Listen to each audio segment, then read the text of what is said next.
All right, so this is a suggestion via Discord. The name of the video is Court Orders Man to Pay Child Support for Kid Who Isn't His. He gets the last laugh. All right. Guys, I mean, that's a great idea. That's a great thing here. All right, but let's check it out. Andrew had always been a responsible and law-abiding citizen. He had a steady job, a loving wife, and 2 children whom he adored. However, Andrew's world was turned upside down when he received a letter from the Child Support Agency demanding that he pay $65,000 in child support. Andrew's world as he knew it came crashing down. He had no children out of wedlock, and he couldn't even begin to understand what this meant for him and his family. Andrew and Molly had been married for 20 years, and they had 3 teenage children. They were doing quite well for themselves and lived in a beautiful leafy suburb. Andrew was happy in his job as a graphic designer, and Molly was a middle school teacher. They lived normal lives until everything was turned upside down by the letter he received. At first, Andrew withheld the letter from his wife. I can only imagine. I can absolutely imagine that he did not instantly tell his wife. He had to sit on that for at least a couple of weeks or a couple of days. All right, probably a couple of weeks. First had to compose himself after receiving something like this. I can imagine. Never in his life had his reputation as a man and a father been questioned. He and Molly were a team, but it was a lot for him to take in, and he didn't know how she would react to something like this. If she found out on her own, she would be furious with him. All of his past girlfriends were never pregnant, not that he knew of. What if there really was a kid out there that was his? It wasn't easy for Andrew, but when he eventually told Molly about the letter, he was relieved to find that she was very understanding and wanted to get to the bottom of the mystery as well. Okay, well, it's a real story, because I don't know if the average if the average wife would be like, oh, you have a kid from before me and you didn't tell me about it, and now they want $65,000 in cash in 30 days.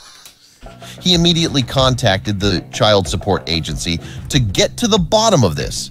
After a series of phone calls and paperwork, he was stunned to discover that the child in question was a 20-year-old named David. Okay. David's mother, Jane, claimed that Andrew was the father, but Andrew had never even met her before.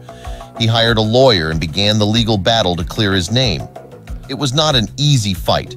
He had to clear his name and protect his family from the emotional and financial burden of the situation. Okay, I think this is a real story, because I do think that this absolutely could happen. Like, you could just name anyone. Oh, this person has money. Let me name that person. Right? My kid is 20.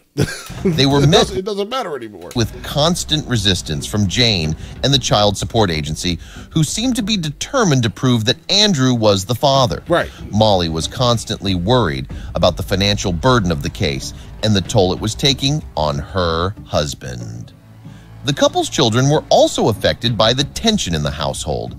Andrew had always been a pillar of strength for them, but now he was constantly stressed and preoccupied with the case.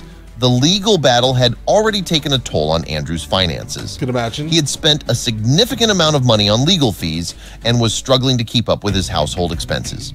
Andrew and his lawyer had been trying to get a DNA test done to prove that he was not the father, but Jane and the Child Support Agency had been resistant.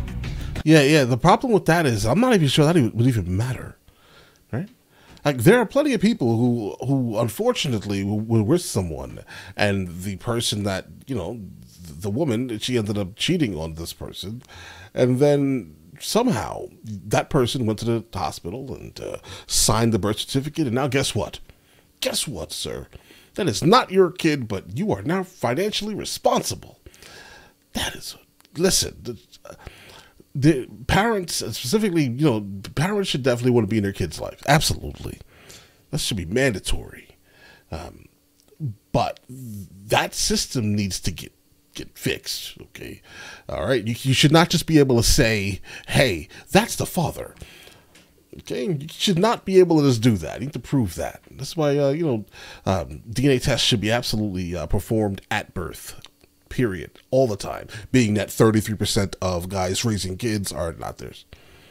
33%. 1 in 3 guys. However, after months of legal wrangling, they finally managed to get a court order for the test. Andrew was relieved to finally have a chance to prove his innocence and put an end to the nightmare. Finally, the day of the DNA test arrived. Andrew and Jane's DNA samples were collected and sent to the lab for testing. He knew that if the results came back positive, it would be a devastating blow to his family. After what seemed like an eternity, the results finally arrived. Andrew's lawyer called him with the news. Andrew and Molly could finally breathe a sigh of relief. Oh, yeah? He finally had proof that he was not responsible for the child and that he did not owe any child support. Oh, good. You had proof? But something was still nagging at him. He knew that he couldn't leave things as they were. He had to take the higher road and get to the bottom of things once and for all. Andrew wanted to know who this Jane woman was and what role she had in his life. After just a few days, the PI reported back to Andrew with his findings, and it was not pretty. He was able to uncover all of Jane's secrets. Okay. Andrew discovered that Jane had a history of making false paternity claims. She had claimed that several This should be punishable by life in prison. men were the fathers of her children over the years, and Andrew was just one of many victims of her schemes. Right. It seemed that she had done this for years and never once gotten caught. Yeah, guys. But for real though, paternity fraud should absolutely be punished by a minimum of 20 years. It will stop people from doing it.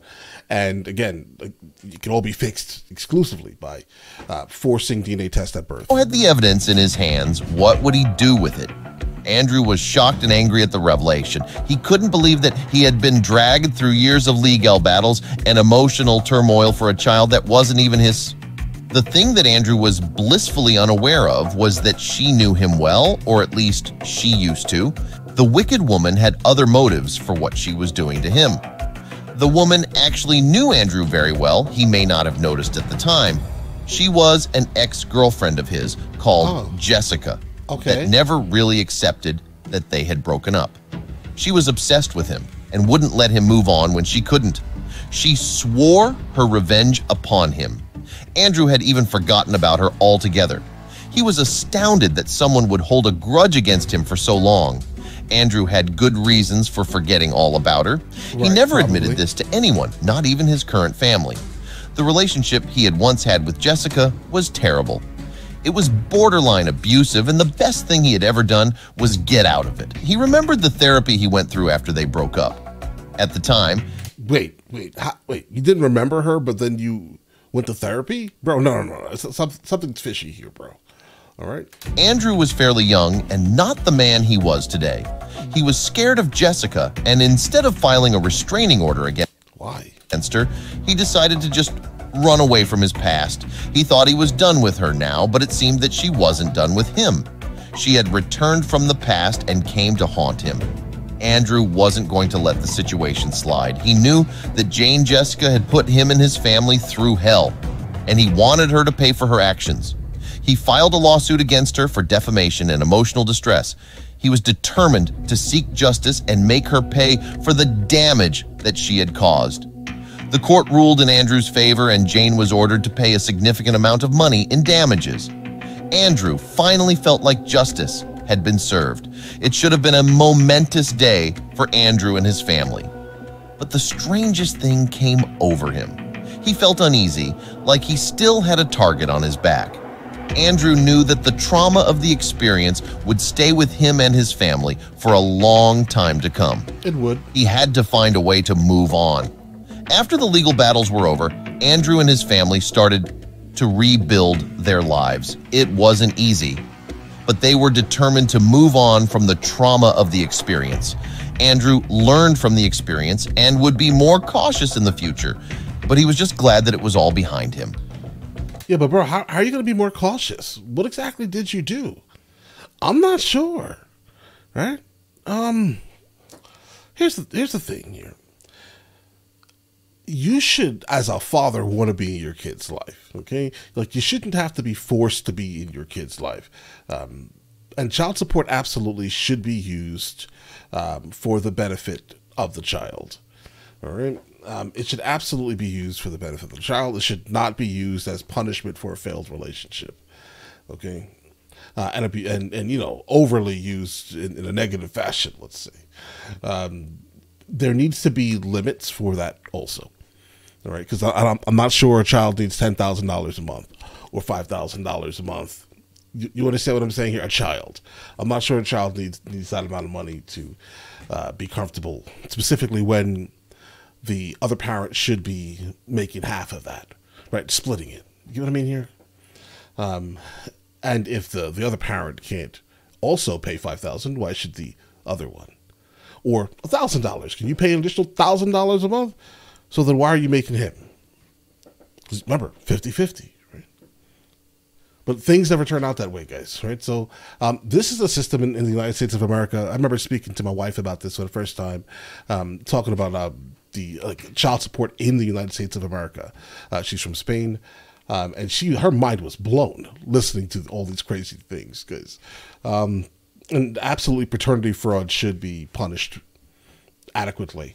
Right? Like, you wanted to destroy that man over your nonsense lies.